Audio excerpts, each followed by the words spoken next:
something. Miles Davis, Kind of Blue, the most popular jazz album of all time.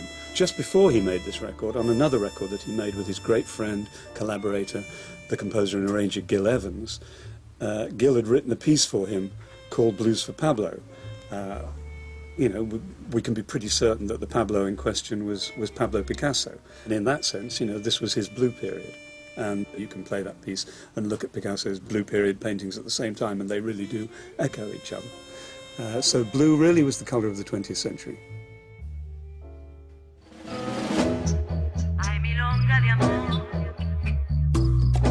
Picasso's blues lasted 3 years. They came to an end when he found a new home and love in Montmartre, the bohemian enclave of Paris. It was here in this building that in 1904, Picasso started renting a studio for about 15 francs a month. It was known as the Bateau Lavoir, or laundry barge, on account of all of the washing that was always hanging out to dry. Picasso was always obsessively clean, but by all accounts, the living conditions in here were utterly filthy and squalid. There was just one toilet to serve the entire block, which was this stinking hole down in the basement, and next to it was the only tap for about 30 studios. But the thing is, Picasso loved this place. It was here that he forged close friendships that were going to last decades. For the first time, he fell deeply in love. It was here that he made breakthrough after breakthrough as an artist.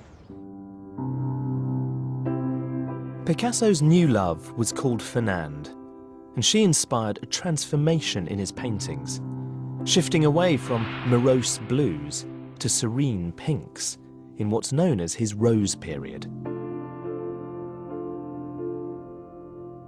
Like the Blue period, this new style wasn't particularly revolutionary, but the Rose paintings have become some of Picasso's most popular and valuable works. Like this beautiful, haunting image of a young boy holding a pipe, his hair garlanded. When it was auctioned in 2004, it became the most expensive painting ever at $104 million.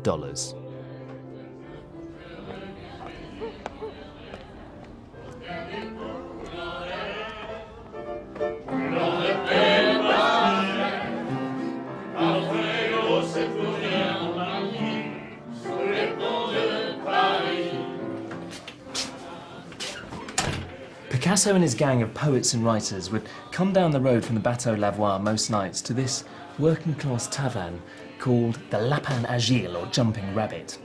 And as well as his new love for Fernande, Picasso had found new subjects to paint. Like him, the circus performers living on the outskirts of Paris were marginal figures, mainly a group of foreigners who were itinerant. And Picasso had a natural sympathy for them, and he started to paint them. And figures like the Harlequin would appear again and again, particularly in his Rose period paintings, but for the rest of his life.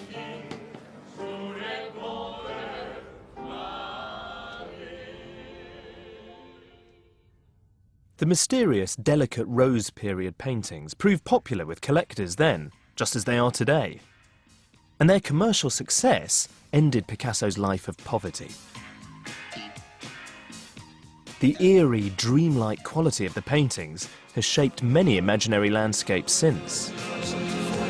Ashes to ash and funk to funk it. We know Major Tom's a junkie. Ever restless, Picasso would shift again, his subjects changing from circus performers to nudes.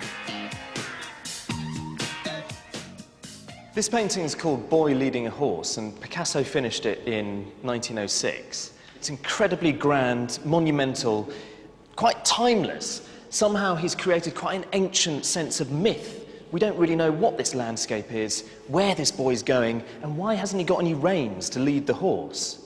And it's still, in a way, quite traditional.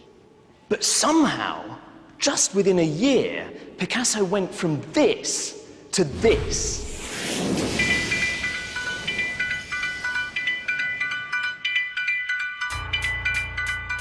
This painting is known as Les Demoiselles d'Avignon. It's of prostitutes in a brothel. Gone are the whimsical figures in haunting landscapes. These women are ugly and angular, rising from jagged fragments of shattered glass.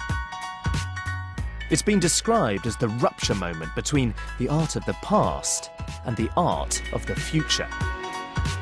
So what brought about this cataclysmic transformation?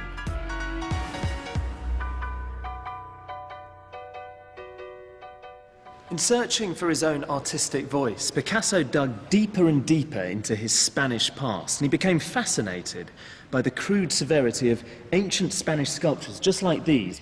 In 1906, he visited the Louvre, where some of these carved heads had gone on display after being found in southern Spain. Now, Picasso, of course, was born in Malaga in southern Spain, so if he could lay claim to any ancient artefacts as his inheritance, then it was Iberian heads just like these. And if you have a look at their really heavy, bulging eyelids and massive, oversized ears, you realise that these offered Picasso an alternative and quite exciting new way to represent the world afresh, in contrast to the age-old academic tradition of simply imitating nature. Iberian heads like these gave Picasso the chance to experiment. The result was this portrait of the writer and art collector Gertrude Stein. The face a smooth mask, the forehead protruding, the eyes chiseled. Radical by the standards of the day, but Picasso was just getting going.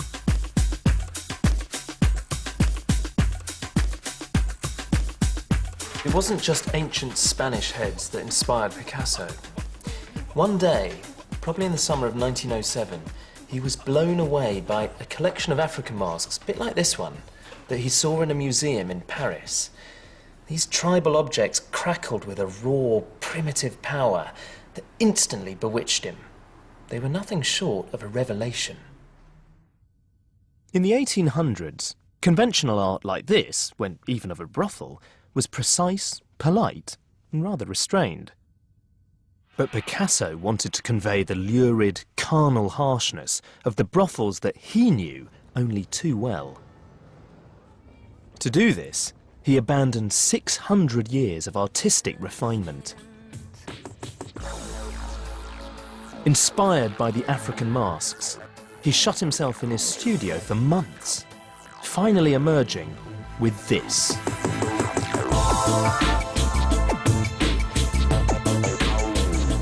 This painting is the out-and-out breakthrough of Picasso's life. This is the foundation stone on which his whole reputation rests. And you might be thinking, why? I mean, Picasso had proven that he could paint in this beautifully realistic manner before, and then all of a sudden, you see this. And I think part of the reason it's so powerful is because Picasso really believed that painting, that art, should never be polite. All of a sudden, it's like you've wandered into the brothel, and here are these 5 prostitutes, and all of them have got that Gorgon stare. They're like monsters. Look at them with their eyes. And in a way, it's like you've suddenly been caught out. Previously, in Western art, it would be fine to have a look at a painting of a beautiful woman lying there, and she'd be sort of, quite helpfully, just probably there with her eyes shut, and you could happily feast on her form. But here, it's suddenly like, oh, actually, hang on, I've been caught looking and staring.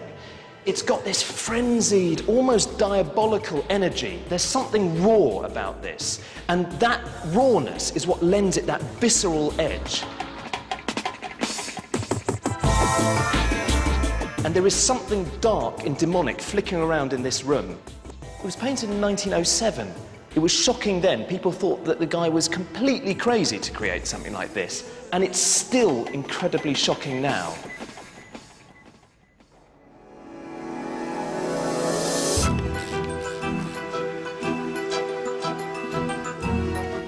In the early 1900s, Picasso was living through an unprecedented technological revolution. In this miraculous modern world of electric lights, airplanes, photography and movies, paintings that simply created an illusion of reality seemed obsolete. Picasso believed that art now had to do something much more. He wanted it to communicate everything we know and feel about an object, not just show us how it looks from one vantage point at one moment in time. he started collaborating with another radical painter, Georges Braque, comparing themselves to the aviation pioneers, the Wright brothers.